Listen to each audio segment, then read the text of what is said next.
तो मुख्यमंत्री भूपेश बघेल बतौर वित्त मंत्री प्रदेश का 5वां बजट पेश करने जा रहे हैं और सरकार के इस बजट से प्रदेश के युवा, व्यापारी, गृहिणी, किसान, मजदूर समेत सभी वर्गों को खासी सौगात मिलने की उम्मीदें हैं।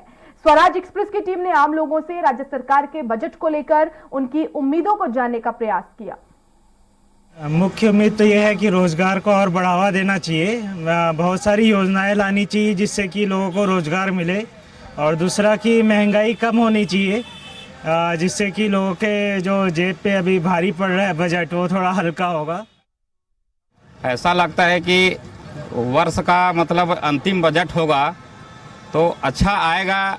उसका कारण ऐसा हम लोग मानते हैं कि आने वाला उसके लिए जो चुनाव होगा उसमें पब्लिक भी खुश रहेगी और प्रभावित होगा, इसलिए कुछ अच्छा होगा ऐसा लगता है। नहीं, अच्छा करना चाहिए कर्मचारियों के लिए और भी गरीब के लिए, सभी वर्गों के लिए ध्यान रखना चाहिए।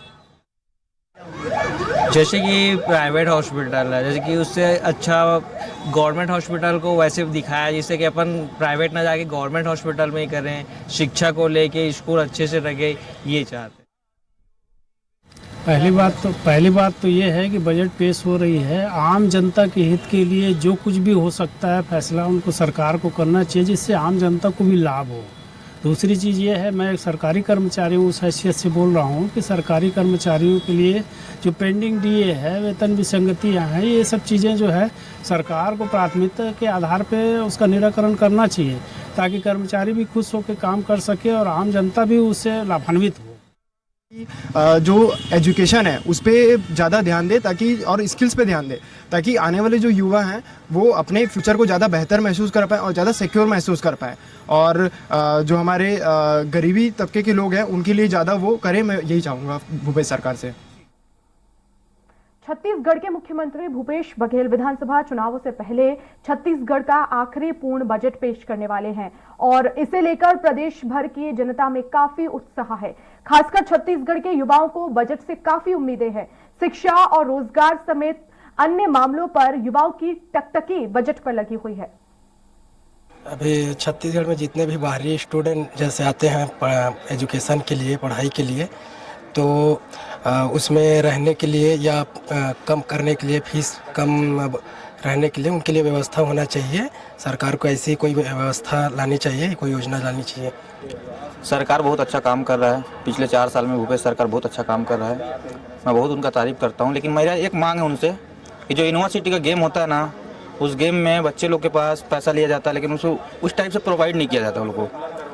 जी, छत्तीसगढ़ सरकार लगातार छात्र हित और युवाओं के हित में कार्य कर रही है। पूर्व में भी जो व्यापम थी उनकी फीस को फ्री करके एक वरदान दिया गया था।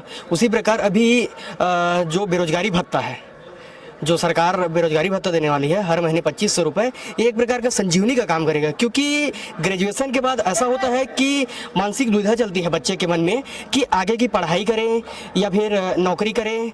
जो सरकार इस साल 4 साल से विकास कार्य ठप है, व्यापम की परीक्षा पेपर नहीं निकल रहे हैं, तो मुझे लगता है इस साल का भी बजट जो भूपेश बघेल सरकार दे रही है वो युवाओं के हितों के लिए नहीं है मेरे हिसाब से। छत्तीसगढ़ में बेरोजगारों की इतनी बढ़ गई है कि बहुत बेरोजगार हो गए हैं, और यदि इसके लिए मैं एक तो विकल्प बता रहा हूँ, यदि फॉरेन डायरेक्ट इन्वेस्टमेंट किया जाए, जैसे बाकी स्टेट में, जो बिहार जैसे स्टेट में फॉरेन डायरेक्ट इन्वेस्टमेंट हो रहा है, उसमें क्या है, रोजगार तो जरूरी नहीं, अपने उम्मीद खाली गवर्नमेंट नौकरी से नहीं है। इन्वेस्टमेंट, फॉरेन डायरेक्ट इन्वेस्टमेंट से कई सारी एमएनसीज खुलेगी जिससे रोजगार मिलेगा युवाओं को। तो काफ़ी सारे उम्मीद इस विकल्प में यदि रहा फॉरेन डायरेक्ट इन्वेस्टमेंट तो बहुत अच्छा होगा। और वक्त है छोटे से ब्रेक का।